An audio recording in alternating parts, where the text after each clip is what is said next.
Krishnamurti, in dialogue with Dr. Alan W. Anderson. J. Krishnamurti was born in South India and educated in England. For the past 40 years, he has been speaking in the United States, Europe, India, Australia, and other parts of the world. From the outset of his life's work, he repudiated all connections with organized religions and ideologies and said that his only concern was to set men absolutely, unconditionally free. He is the author of many books, among them The Awakening of Intelligence, The Urgency of Change, Freedom from the Known, and The Flight of the Eagle. This is one of a series of dialogues between Krishnamurti and Dr. Alan W. Anderson, who is professor of religious studies at San Diego State University, where he teaches Indian and Chinese scriptures and the oracular tradition. Dr. Anderson, a published poet, received his degree from Columbia University and the Union Theological Seminary. He has been honored with a Distinguished Teaching Award from the California State Universities.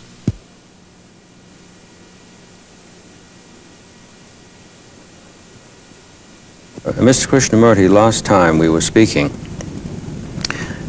you made the remark that fear and pleasure are opposite sides of the same coin. And as I remember when we concluded our last conversation, we were still talking about fear. And I was thinking perhaps we could move from fear into the discussion of pleasure, but perhaps there's something more about fear that we need still to look into, to explore.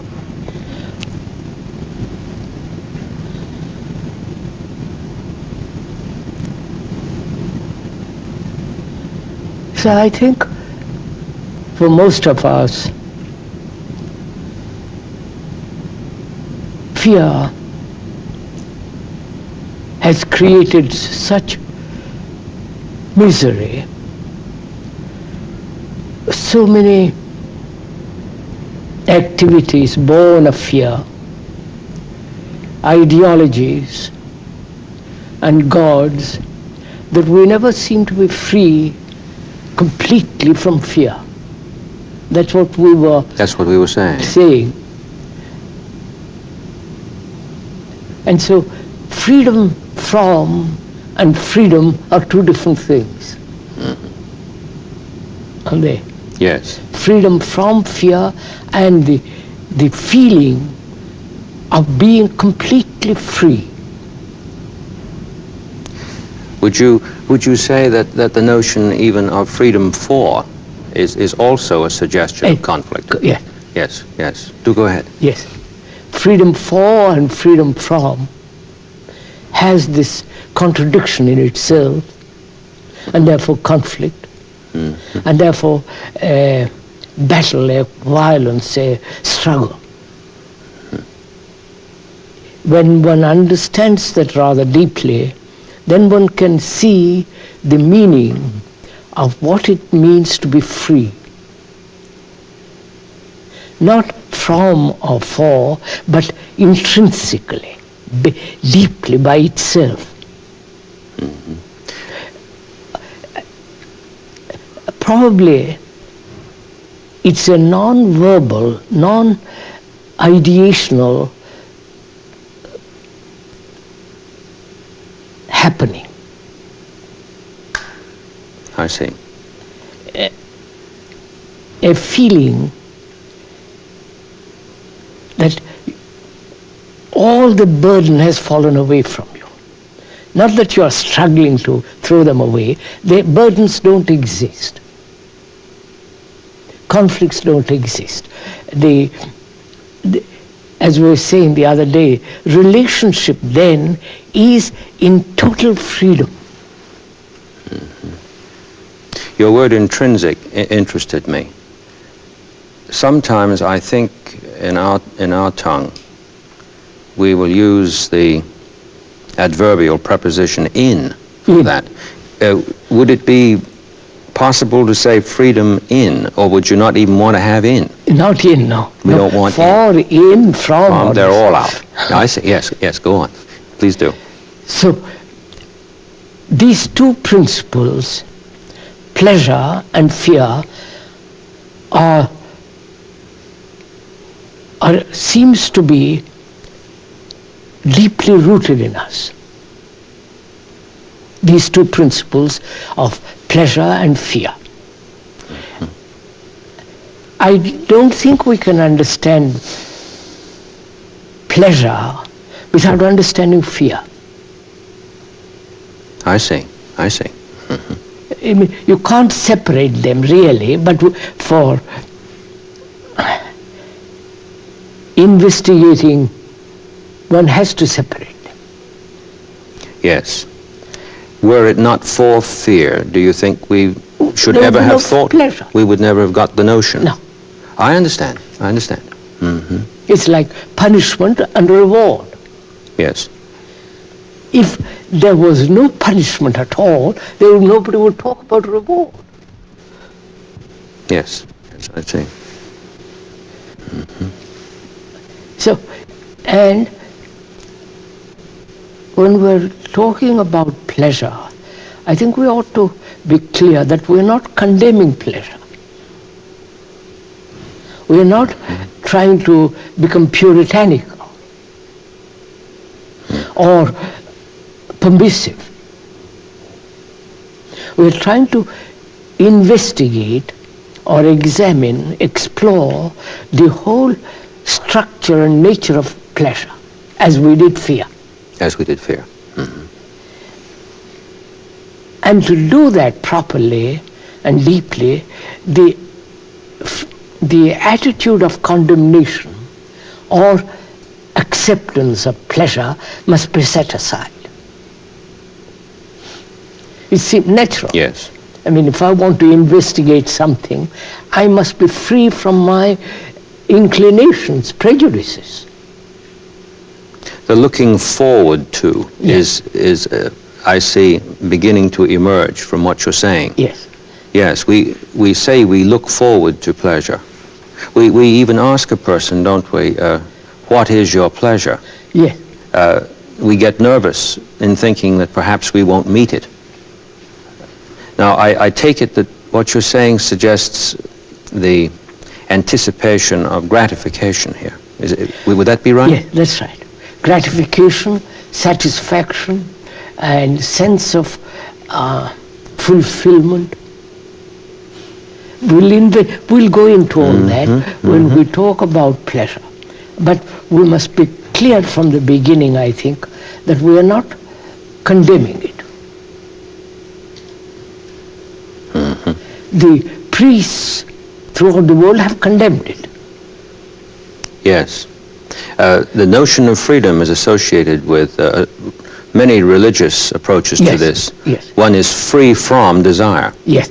Yes. So one has to bear in mind that we are not justifying it or sustaining it or condemning it, but observing it. Yes. To really go into the question of pleasure, I think one has to look into desire first.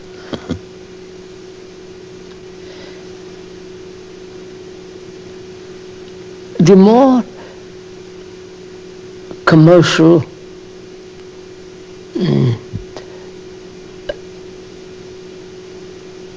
and the usage of things, the more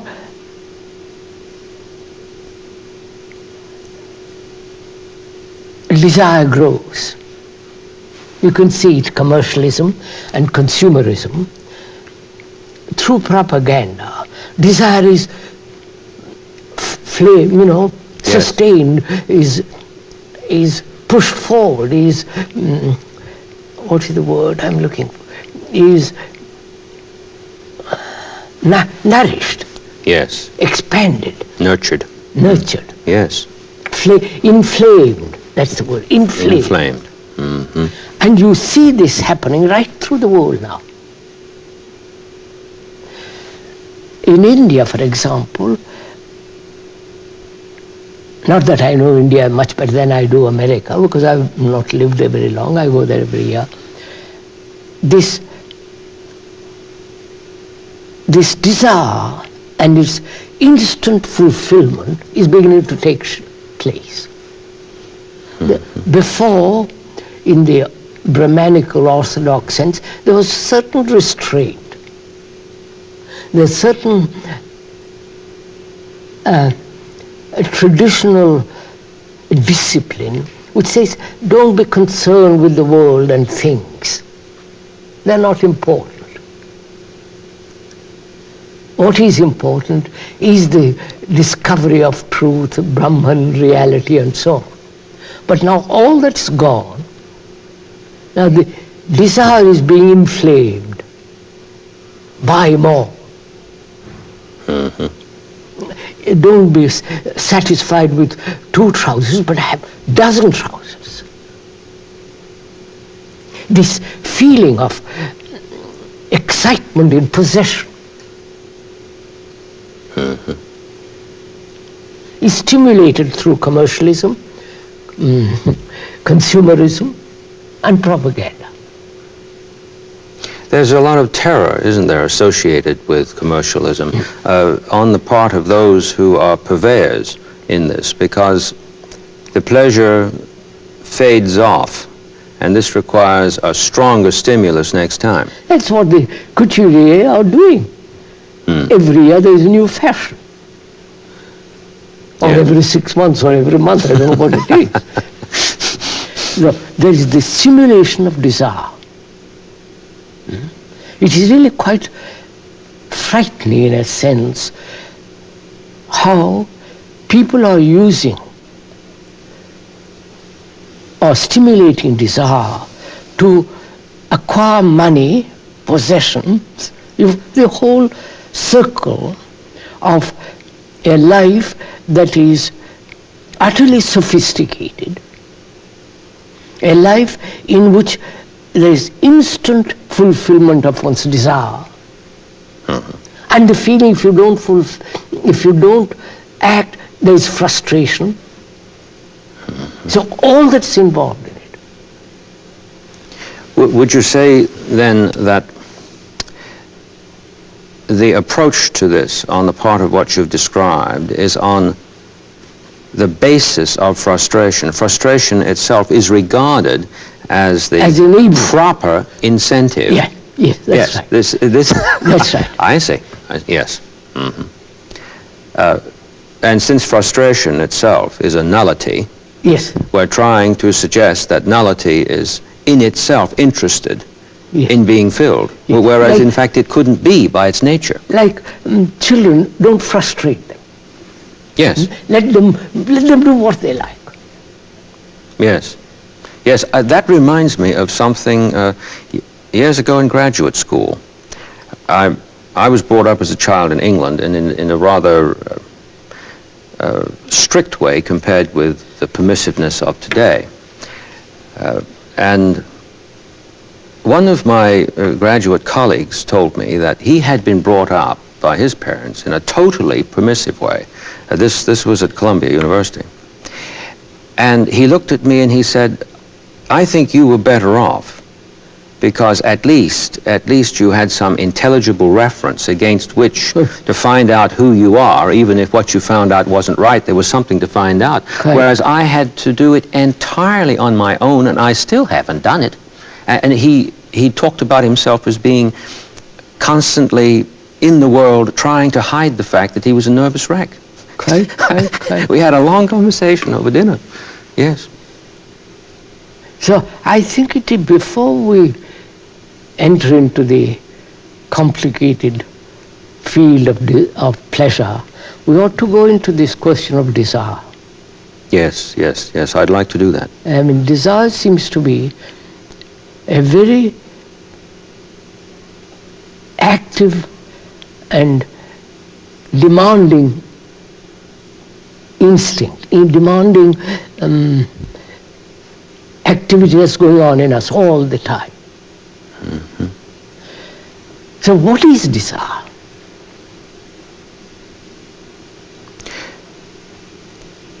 I wonder if I could ask you to relate it to appetite as over against what one would call hunger that is natural.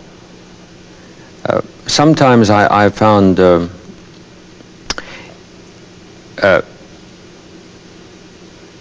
confusion that seems to be a confusion to me, and that's why I'm asking you.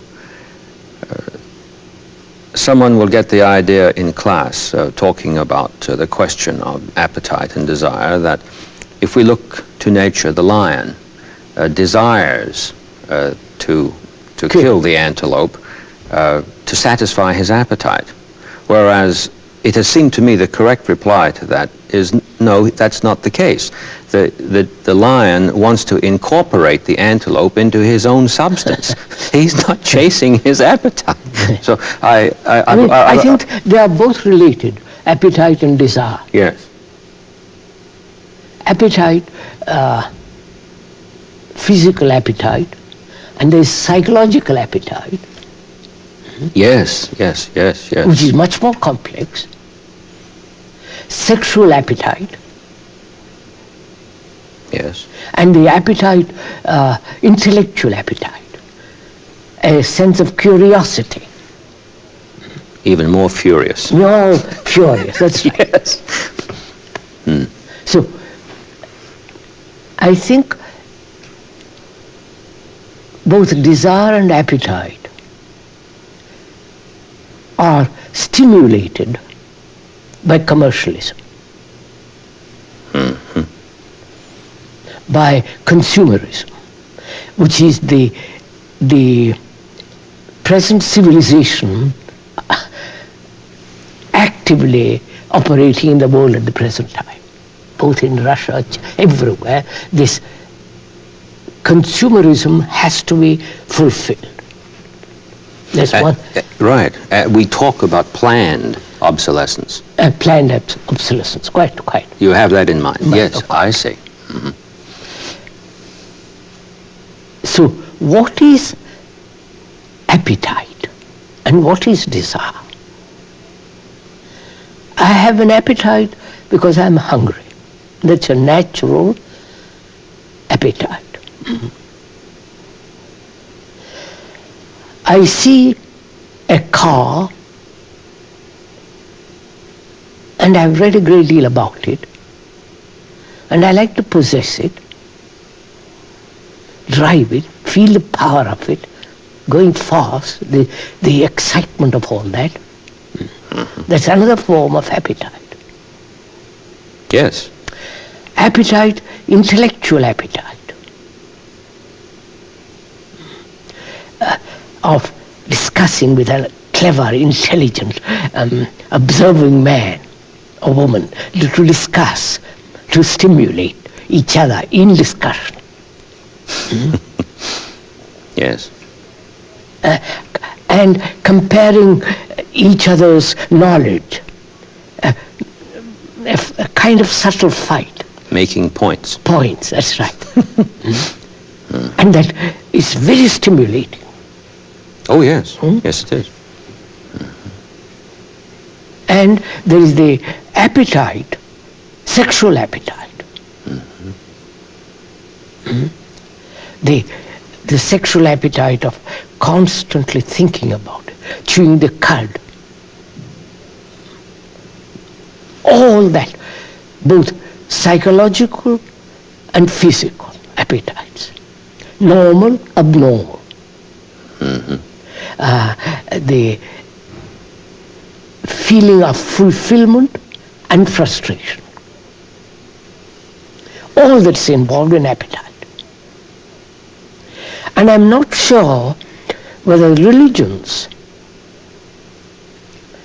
organized religions and beliefs, whether they will not stimulate a peculiar appetite for rituals. I have the notion they do. It seems to me that despite pious protestations that we made against that, but there is a theatrical display that occurs in the go to a ritual. Roman Catholic Mass and you see the beauty of it, the beauty of color, the beauty of the setting, the whole structure is marvelously theatrical and beautiful. And for the moment, it appears that we have heaven on earth. Yeah, that's tremendously stimulating. But then we have to go out again. Of course. And it's all stimulated through tradition, through usage of words, chants, and a certain association of words, symbols, images, flowers, incense, all that is very, very stimulating. Yes. And if one is used to that, one misses it.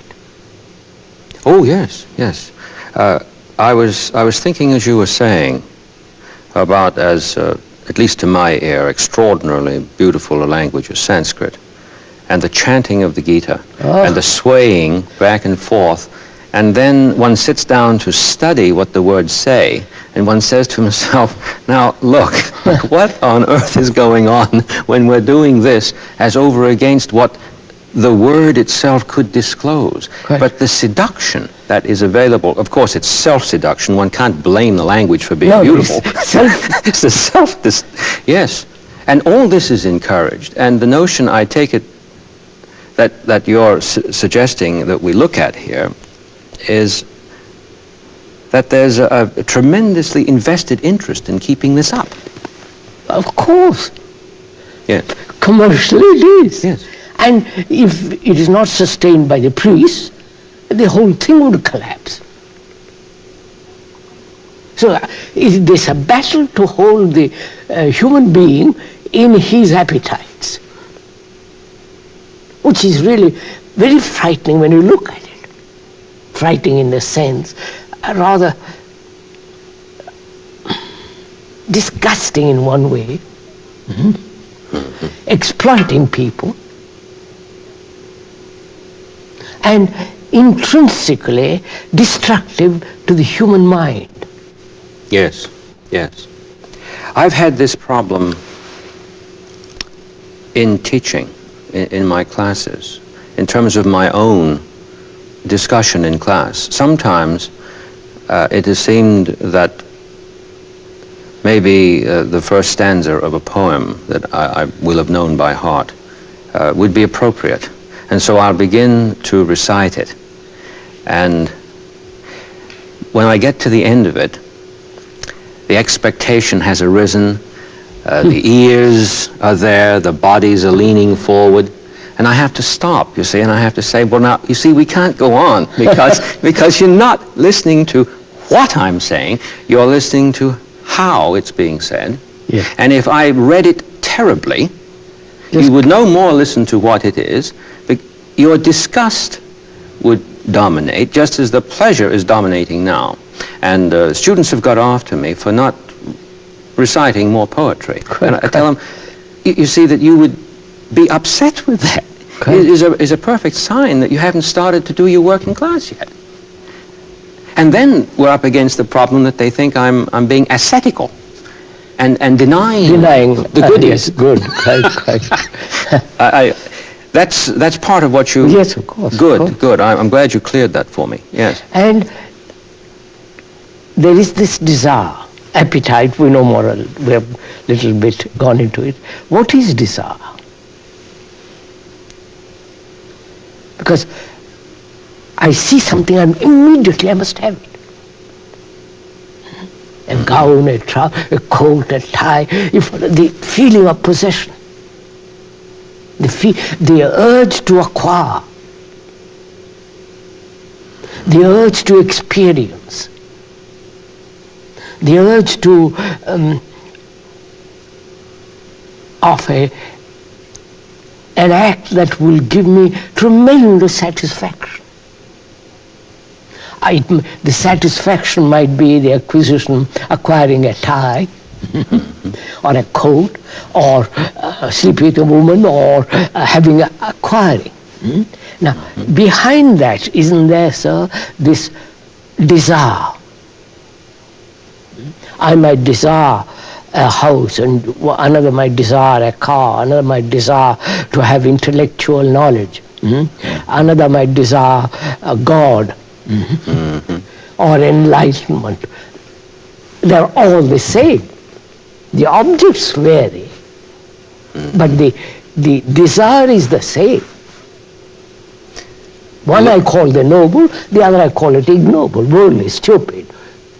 But the desire behind it. So what is desire? How does it come about that this very strong desire is born, is cultured? You follow? What is desire? How does it take place in each one of us? If I've understood you, you've made a distinction between, on the one hand, appetite associated with natural hunger, that sort of desire, and now we're talking about desire, which sometimes gets the name artificial. I don't know whether you'd want to call it that, but sometimes... Desire. I might desire, but I want... The objects vary, sir, don't they? Yes, the objects vary. Objects of desire vary according to each individual, each tendency and idiosyncrasy or conditioning and so on. Desire for that and that and that. But I want to find out what is desire. How does it come about? I think it's fairly clear that. You see, sir, Do you mean a sense of absence? No. I'm asking, what is desire? How does it come? One would have to ask himself. Yes, I'm asking you, how does it come about that there is this strong desire for or against desire itself? I think it's clear. Perception, visual perception, then there is sensation, then there is contact, and desire comes out of it. That's the process, isn't it? Oh, yes. I'm quite clear now what you're saying. I've been listening very hard. Perceptions, yes. Contact, sensation, desire. And then if the desire is frustrated, anger. All the rest of it, The whole thing goes down the line. All the rest of it follows. Follows, yes. So, desire. So the religious people, monks, throughout the world said, be without desire. Control desire. Suppress desire. Or if you cannot, transfer it to something that's worthwhile. God, or enlightenment, or truth, or this or that. But then that's just another form of desire, not to desire. Not to desire, of course. So we never get out of that. Yeah. But you see, they say control. Yes. Power is brought into play now. Control desire. Because you need energy to serve God. And if you are caught in desire, you are caught in a tribulation, in trouble, Yes. which will dissipate your energy. Yes. Therefore, hold it, control it, suppress it. You have seen this, sir. I've seen it so often in Rome. The priests are walking along with the Bible. And they don't look at anything else. They keep on reading it.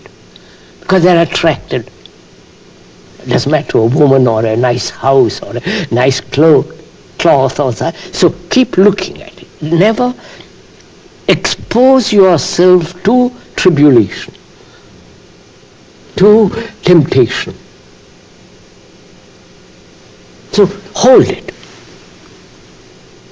Because you need your energy to serve God.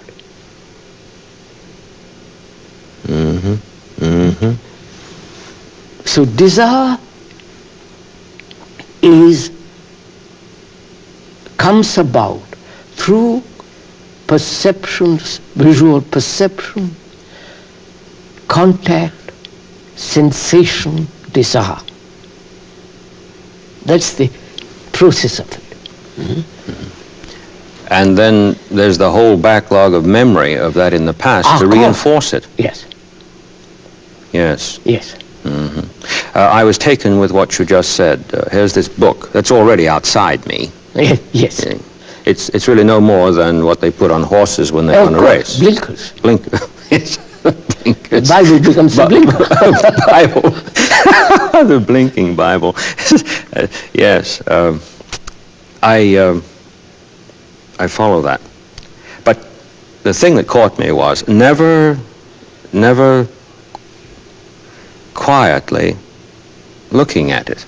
No, that's it, sir. The desire itself. Yes. I walked once behind a group of monks in India, and they were very serious monks.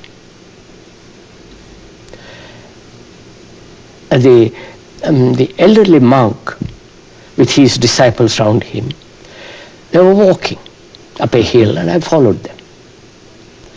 They never once looked at the beauty of the sky, the blue, the extraordinary blue of the sky in the mountains, and the blue light of grass and the trees and the birds and the water. Never once looked around.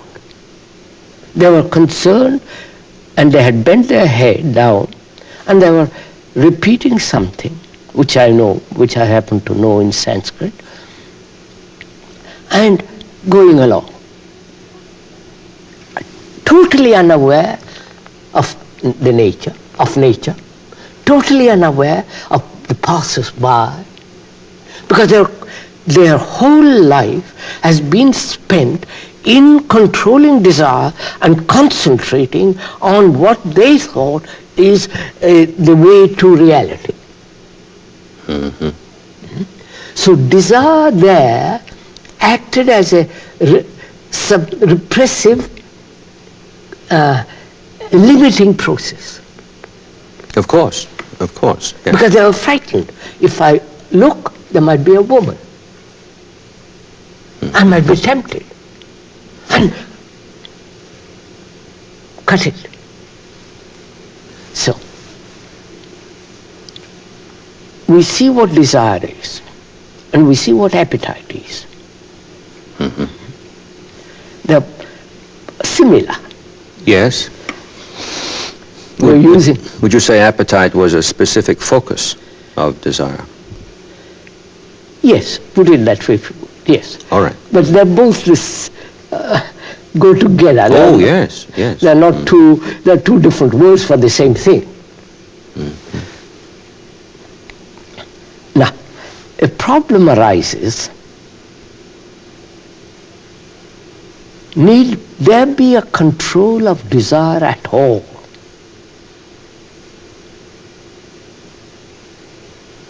You follow, sir? Yes, I'm asking myself, because in our conversations, I've learned that every time you ask a question, if I take that question and construe it in terms of a syllogistical relation to things that have been stated as premises before, I'm certainly not going to come to the answer that is not the right answer as over against the wrong answer. I'm not going to come to the one answer that is needful. So every time you've asked me this morning, I have asked myself inside. Yes, please go ahead. So that, you see, the discipline is a form of suppression and control of desire. Religious, sectarian, non-sectarian, it's all based on that. Control. Control your appetite, control your desires, control your thought.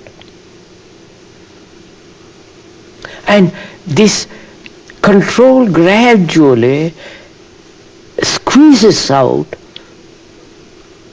the flow of free energy. I don't know if I can Oh, yes, yes, yes. And yet, amazingly, the Upanishads in particular have been interpreted in terms of tapas as encouraging this control. I know, Yes. I mean, in India, it is something fantastic. The monks who have come to see me, they're called sannyasis, they have come to see me. They are incredible.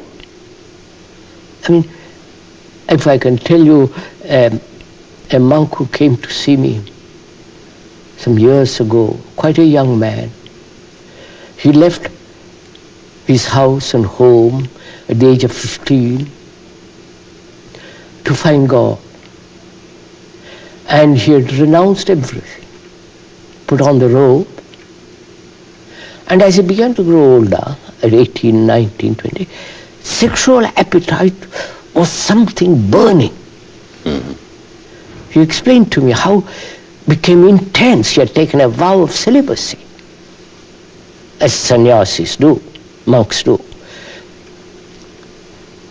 And he said, day after day, in my dreams, in my walk, in my going to house, begging, this thing was becoming so like a fire.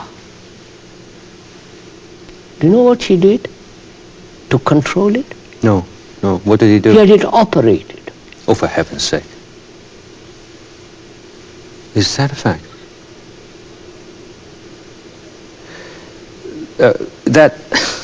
Sir, no, his urge for God was so, you follow, sir? Yes. The idea, not the reality. Not the reality, no. So he came to see me. He had heard several talks which I had given that place. He came to see me in tears. He said, now what have I done? You follow, sir? Oh, I'm sure, yes. What have I done to myself? I cannot repair it. I cannot grow a new organ. It's finished. And he was insane. That's the extreme.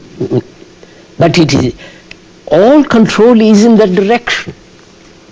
Mm-hmm. I don't know if I'm... Yes, this is terribly dramatic. The one who's sometimes called the first Christian theologian, Origen, yeah. Castrated himself. Yeah. Out of, as I understand it, a misunderstanding of the words of Jesus. If your hand offends you, cut it off. I mean, that's authority incredible. to me is criminal in these directions. Doesn't matter who says it. And like the monk that you just described, Origen came later to repent of this in terms of seeing that it has nothing to do with anything.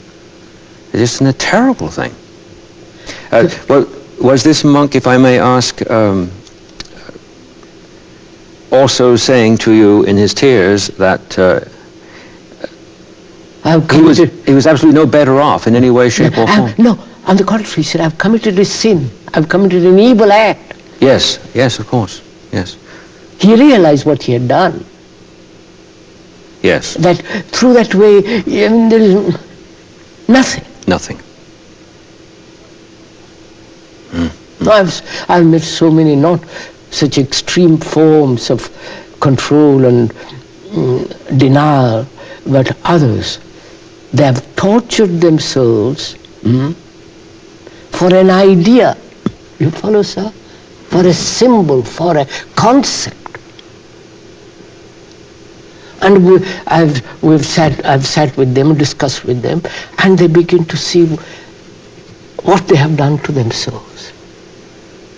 I met a man who was high up in the bureaucracy, and one morning he woke up and he said, I'm passing judgment in court over others, punishment. And I seem to say to them, I know truth, you don't, you're punished. So one morning he woke up and he said, this is all wrong. I must find out what truth is. So he resigned, left, and went away for 25 years. 25 years. To find out what truth is. So these people are dreadfully serious, you understand? Oh, They're yes. not like cheap repeaters of some mantra and such No. rubbish. So somebody brought him to the talks I was giving. And he came to see me the next day. He said, "You're perfectly right. I have been meditating on truth for 25 years. And it has been self-hypnosis, as you pointed out. I've been caught in my own verbal, intellectual formula structure, and I haven't been able to get out of it." You understand, sir? 25 years.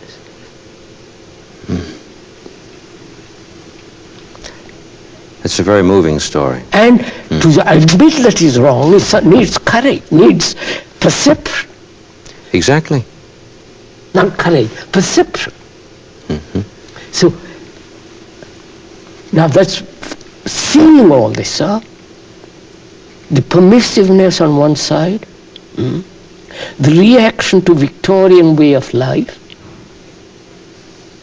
the reaction to the world with all its absurdities and trivialities and banality, all that absurdity. And the reaction to that is to renounce that, to say, but I won't touch it. But this hour is burning all the same. All the glands are working. You can't cut away your glands. So, therefore, they said control. Therefore, they said, don't be attracted to a woman. Don't look at the sky, because the sky is so marvelously beautiful, and beauty then may become the beauty of a woman. The beauty of a house, the beauty of a chair in which you can sit comfortably. So don't look, control. It, you follow, sir? I do. The permissiveness, the reaction to restrained control, the pursuit of an idea as God, and for that control, desire. And I met a man again. He left his house at the age of 20. He's really quite extraordinary chap he was. He was 75 when he came to see me. He had left home at the age of 20, renounced everything and all that, and went from teacher to teacher to teacher. He went to, I won't mention names, but that won't be right. And he came to me, talked to me. He said, I went to all these people asking if they could help me to find God. I've spent from the age of 20 till I'm 75, wandering all over India. I'm a very serious man, and not one of them has told me the truth. I've been to the most famous, to the most socially active, the people who talk endlessly about God. After all these years, I return to my house and find nothing. And you come along, he said to me, you come along. You never talk about God. You never talk about the path to God. You talk about perception. They see what is and going beyond it. The beyond is the real, not the what is. Now show me. You understand? Yes. He was 75. 55 years on the road. They don't do that in Europe on the road. He was literally on the road. Yes, I'm sure he was, because you said he was in India. Begging from village to village to village.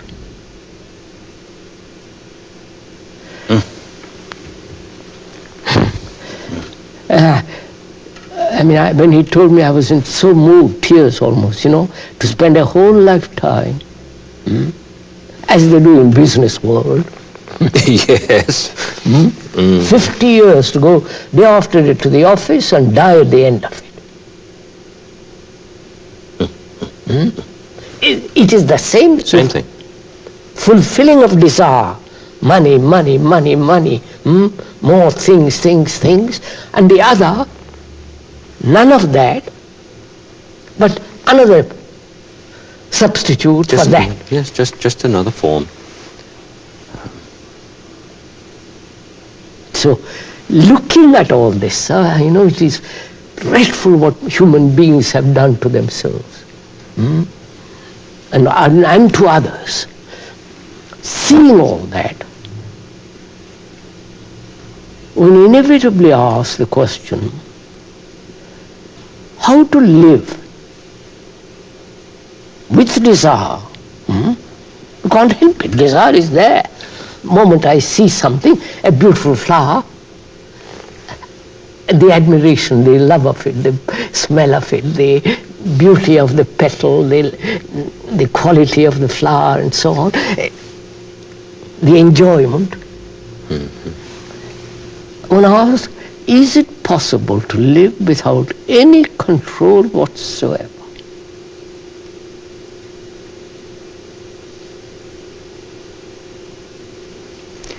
The very question is terrifying in the context of these disorders that you're speaking about. I'm taking the part now of the perspective that one is in when, out of frustration, he comes to you, let us say, like the man did after 55 years on the road. The minute he walks in the door, he's come to get something he doesn't already have. Oh. And as soon as you make that statement, if the answer that is coming up, and it's already where it starts ifing right now, if the answer is going to be something that completely negates this whole investment of 55 years on the road, it seems that most persons are going to freeze right and there. it's a cruel thing too, sir. He has spent 55 years at it, and suddenly realized what he has done, the cruelty of deception. You follow? Oh, yes. Self-deception, Yes. deception of tradition. You follow? Of all the teachers who have said control, control, control. And he comes and says, and you say to him, what place is control?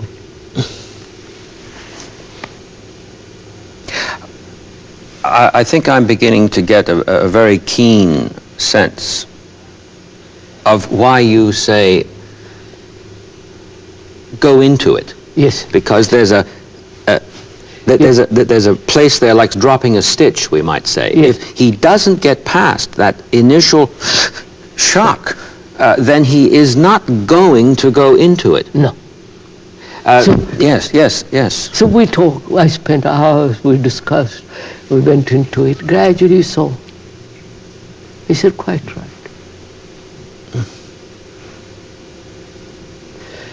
So, sir, unless we understand the nature and the structure of appetite and desire, which more or less same, we cannot understand very deeply pleasure.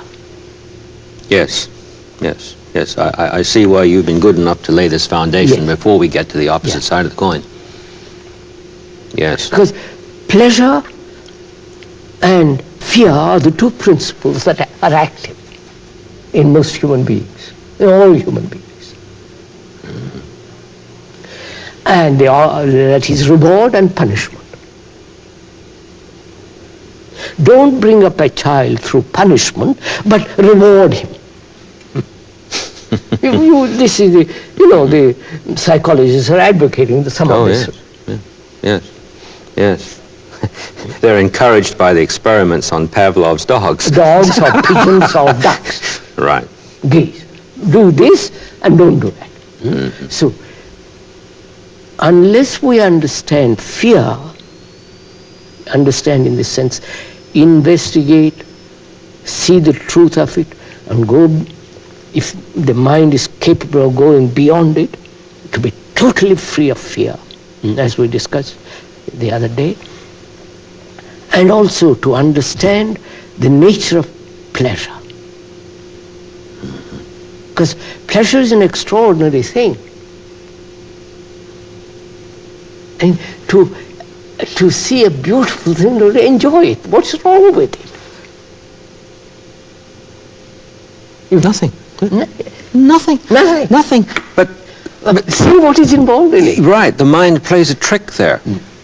I say to myself, I can't find anything wrong with it, therefore nothing's wrong with it. But I don't really believe that necessarily. No. And I was thinking a little while ago when you were speaking about the attempts through power to negate desire. Through power. Because search for power, that's right. It. Negating desire is search for power. Would you be saying that one searches for power in order to secure a pleasure that has not yet been realized? Yes. I understood you well. Yeah. I see. Oh, it's a terrible thing. But it is a reality. Oh, it's going on. It's going on. Oh, yes. But we're taught that from children. That just it, sir. So, pick up any magazine, the advertisements, the half-naked ladies, women, and so on, so on. So, pleasure is a very active principle in man, as fear. Oh, yes. And again, society, which is immoral, Yes. has said control.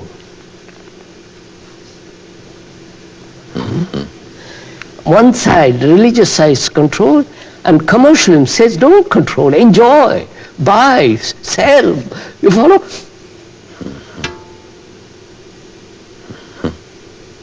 And the human mind says, this is all right.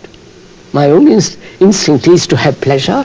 I'll go after it. But Saturday and Sunday or Monday or whatever the day it is, I'll give it to God. You follow, sir? Yes. And this game goes on. Forever it has been going on. So what is pleasure? You follow, sir? Why should pleasure be controlled? I'm not saying it's right or wrong. Please, let's be very clear from the beginning that we are not condemning pleasure. We are not saying you must give reins to let it run, or that it must be suppressed or justified. We are trying to understand why pleasure has become such extraordinary importance in life. Pleasure of enlightenment, you follow, sir? Pleasure of sex, pleasure of possession, pleasure of knowledge, pleasure of power. Heaven, which is regarded as the ultimate pleasure, of course, is usually spoken of theologically as the future state. Yes. Which, this is to me very interesting in terms of what you've been saying. And even at the level of gospel songs, we hear, when the roll is called up yonder, I'll be there when it's called up yonder, correct. which means at the end of the line. And then there's the terror that I won't be good enough when that. Yes. So I'm tightening up my belt to pay my heavily insurance policy on Saturday and Sunday, the 2 days at the weekend that you mentioned. What if you got caught from Monday through Friday? Yes. So, pleasure, enjoyment, and joy. There are three things involved. Three things.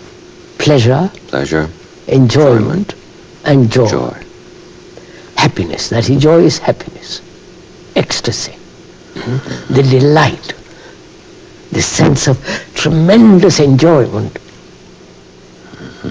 And what is the relationship of pleasure to enjoyment and to joy and happiness? Yes, we've been moving a long way from fear. Fear, that's yes. But I don't mean moving away by turning our back on it. No, we have gone into it. This is the movement from that to this. It's not away from. No. Pleasure. There is a delight in seeing something very beautiful. Delight. If you're at all sensitive, if you're all observant, if there is a feeling of a relationship to nature, which very few people unfortunately have, they stimulate it, but the actual relationship to nature, then when you see something really marvelously beautiful, like a mountain with shadows, valleys, and the line, and it's something, a tremendous delight. Now see what happens. At that moment there is nothing but that. That is beauty of the mountain, lake, or the single tree on a hill. That beauty has knocked everything out of me. Oh, yes. And at that moment, there is no division between me and that. There is a sense of great purity and enjoyment. Exactly. Now then, see what takes place. I see we've reached a point where we're going to take a new step. I feel it coming on. It's amazing how this thing has moved so inevitably, but not unjoyfully. Not unjoyfully. No. In our next conversation, I would just love to. We are going on. Yes. Is it time?